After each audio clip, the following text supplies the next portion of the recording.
سلام. امروز خونه تنها بودم، برای همین تصمیم گرفتم که برای خودم ناهار پاستا درست کنم، چون واقعا به نظرم پاستا جزو بهشتی ترین غذاهای دنیاست و خب موادش هم خیلی راحته دیگه، خامه، ماکارونی و قارچ دیگه. اینا رو برداشتم و رفتم حساب کردم.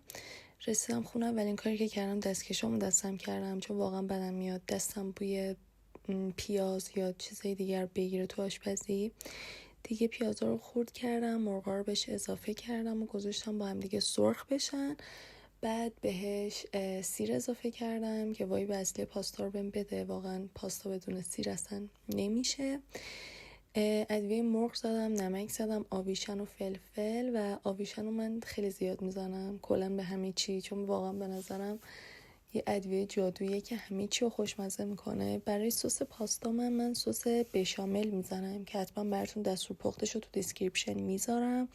واقعا منظرم خیلی خوشمزه میشه.